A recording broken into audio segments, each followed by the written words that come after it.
Ay, ¿Tienes el enunciado como para compartir pantalla y mm, repasando? Lo ya, tenía a mano, si no lo busco lo yo. tenía abierto. Compartir pantalla. Hola Andrés también.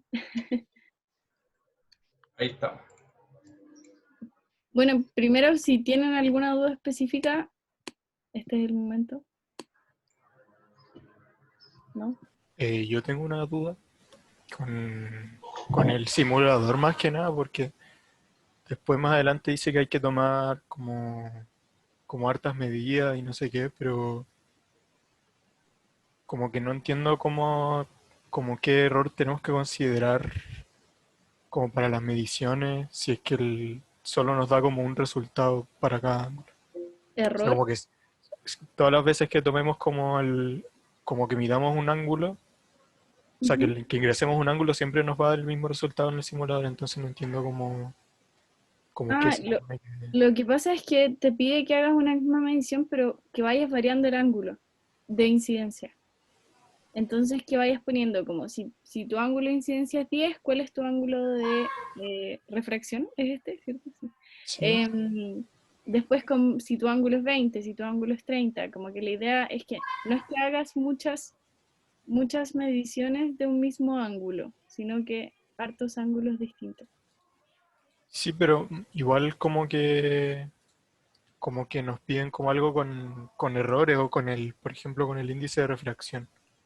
Como que hay que calcular el índice de refracción, pero el simulador no nos da como el ángulo como correcto, o sea, como el que, pues, no sé si se entiende, como que nos piden calcular para cada muestra el índice de refracción, pero lo Sí. estamos haciendo con un simulador, Ujú.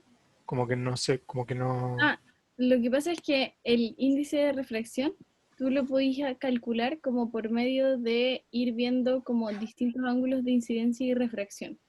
Entonces la gracia es que ustedes como que no es que saquen el número que está ahí que dice índice de refracción igual a, sino que como usando esos ángulos de incidencia y refracción que obtienen al ir variando, como logren calcular el índice de refracción.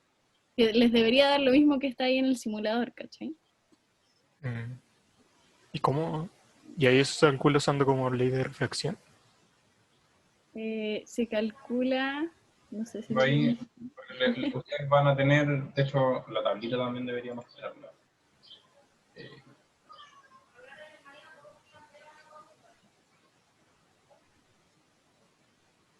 Ahí está. Porque estas tablas, la idea es que vayan anotando esos datos. Con ese simulador, ustedes pueden tener el ángulo, eligen el ángulo incidente, miden, anotan el ángulo de reflexión, ángulo de refracción, y pueden calcular el índice de refracción en o sea, pueden ir tomando.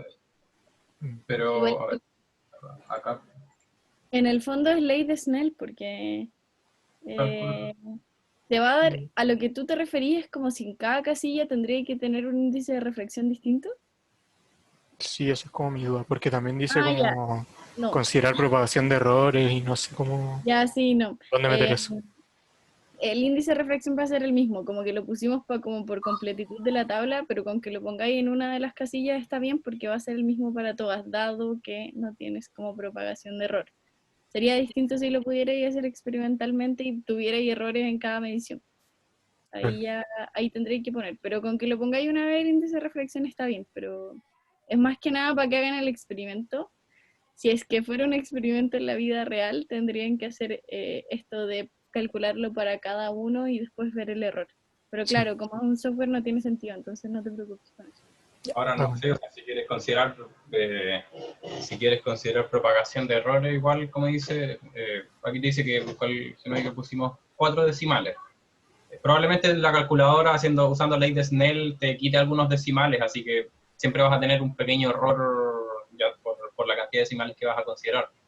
Así que siempre puedes considerar eso, pero como dice la Claudia, no es necesario anotar todo, porque lo ideal habría sido que pudieran hacerlo experimental, pero en el caso del simulador perdemos esa parte del error nomás. Igual eso mismo que dice Néstor, puede que tengáis pequeñas diferencias en el índice de reflexión en función de cuántos decimales tomáis de cada una de las cosas. Entonces, si te da distinto, como distintos decimales, igual sería choro que los vayáis poniendo, pues en el fondo eso sería un posible error, asociado a la calculadora, no a la medición, pero igual es un error. Entonces, en ese sentido, como que es probable que te den decimales, como tenés que calcular senos, como que te va a aproximar muchas veces la calculadora en verdad cuando calculís el índice de reflexión. Entonces probablemente te den ciertos decimales un poco distintos. Eso podría considerar como propagación de error. Gracias. De nada. Yo quería mostrarles un poquito, no sé, como una pequeña motivación de cosas sobre el índice de refracción, como utilidades. Lo puse como a googlear pero hace poco nomás. Como primero, como que hay algunas páginas que les sirven para calcular índices de refracción.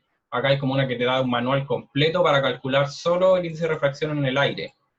¿No? Recuerden que puede cambiar o sea, si cambia la presión del aire, la temperatura, aquí dice concentración de CO2, humedad, cambian muchas cosas y hay como métodos muy complejos para poder calcular todo para distintas aplicaciones.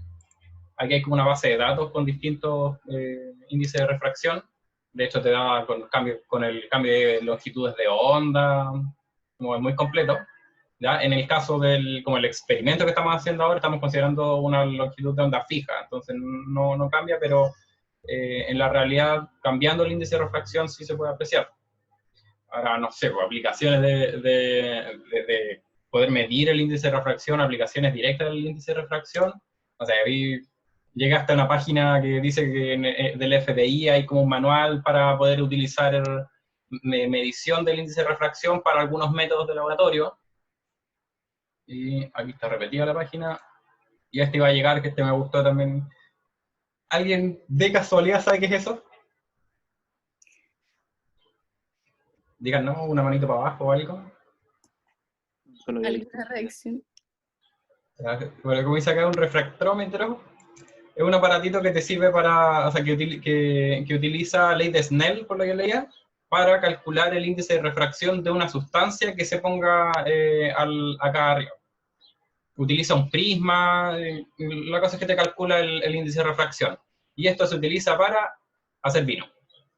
Te sirve con el índice de refracción, va a ir variando en función de la concentración de azúcar que haya en el vino. Entonces, utiliza este aparatito, le pones unas gotas de vino y te va a decir la concentración de azúcar que tiene ese vino, lo cual es útil para hacer vino. Entonces, hay como aplicaciones muy choras por todos lados, ya para medicina, para meteorología, para muchas cosas. Entonces, también esto igual es índice de refracción se ve como poco, pero sí tiene sus aplicaciones reales y directas, o sea, no es como que ir mucho más allá, es realmente índice de refracción, conocer los índices de refracción y ya se pueden hacer cosas. Igual, por ejemplo, si lo piensan inverso, como ya ustedes dicen, tengo este material, quiero calcular el índice de refracción, pero también pueden decir como, no sé qué es el material que está aquí, por ejemplo, adentro de esta caja, y si es que yo le mido el índice de refracción, voy a poder ver con la lista que hay como qué material es, como también lo pueden pensar así, y de hecho eso se usa también mucho, como por cosas que uno no puede tocar, como porque las contamina, les ponéis luz y me dije el índice de refracción y ves qué materiales. Y de hecho lo que mencionaba Néstor, de que cambia en función de la frecuencia y la longitud de onda de la onda, es lo que tienen que hacer, de hecho, en la pregunta teórica, la primera pregunta teórica, que es la dispersión. Y eso les puse ahí el hint de que lo vean en el Hedge. Ese es un libro que el profe puso, creo que es el oficial del curso, el que él dijo que iba a seguir.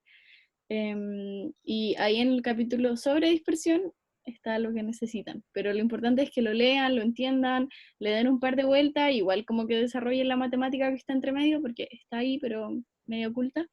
Pero si necesitan, si alguno ya llegó a esa parte y tiene dudas, este es el momento. Si no, bueno, estaremos atentos al foro y al mail. Página 78. Ya andan perdidos a esta altura aún.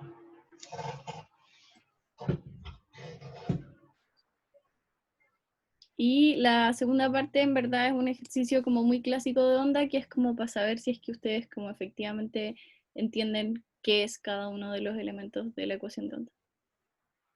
Y eso, básicamente. ¿Alguna duda?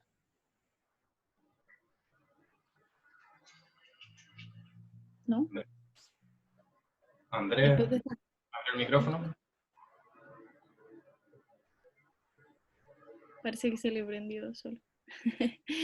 Bueno, después de esta tarea van a poder hacer vino, o al menos calcular el índice de refracción de su vino. Pero bueno, esto es básicamente, si tienen alguna duda en el foro siempre pueden preguntar o mandarnos mails.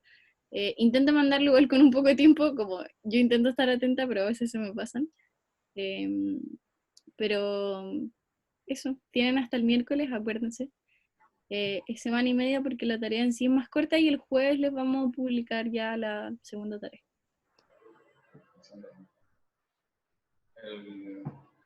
No sé qué más nos quería decir de esta tarea. No. Bueno, en la primera la idea es poner los datos, en la segunda parte van a hacer algunos gráficos, o algo muy sencillo, como que ni siquiera no tienen que... No hay, solo hay que mostrar los gráficos, ¿no? La idea es que muestren algo para que vean cierto comportamiento del índice.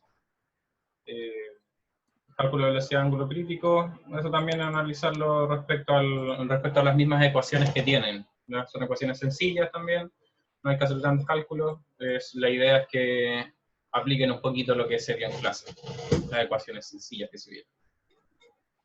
Con respecto a lo que preguntaba Gustavo en el chat, yo diría que al menos la primera requiere como procesarla. Tienen que ir a ese lugar que sale escrito ahí, que es como el hint de que revisen ese libro. Y está explicado, pero ustedes necesitan hacer los pasos matemáticos de entre medio. Y tal vez como el procesar bien cómo todo funciona y entender el proceso puede ser un poco más difícil, pero entonces requiere más que nada como tiempo de procesamiento. Pero si tienen alguna duda, nos cuentan. ¿Alguien tiene alguna duda?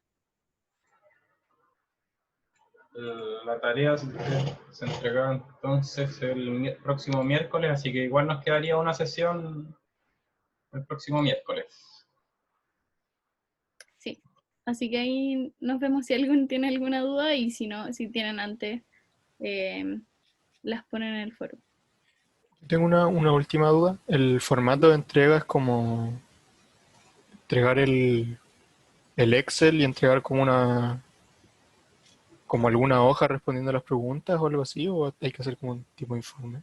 Eh, no es un informe, pero claro, el Excel con los datos y la idea igual es que comenten un poco esa experiencia, pues que comenten acerca de los resultados que obtuvieron, un gráfico.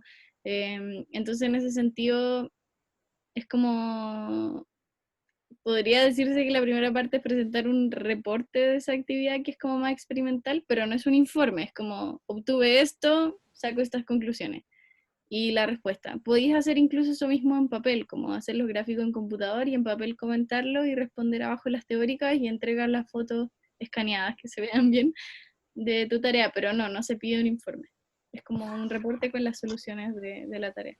¿Sería como un reporte como en la primera tarea? O sea, como la tarea cero. ¿O Sí. más como Eh, informal? ¿O más formal? ¿No? no, es como la primera tarea, en verdad, que muestres los resultados de lo que se te pidió hacer. Pero acuérdate de la parte experimental que es importante que comenten los resultados que obtuvieron en el fondo. Como tuvo este resultado, se ve esta tendencia, este es el gráfico. Como, pero no un informe así como introducción, marco teórico, no, nada de eso, son solo los resultados de la tarea. En el fondo. Bueno, Yo creo que por lo menos de la primera parte, creo que es más práctico hacerlo directo en el computador nomás.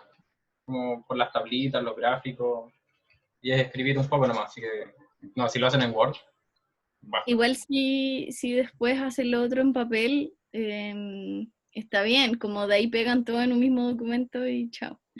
como, como PDF, hay una página que te pega PDFs.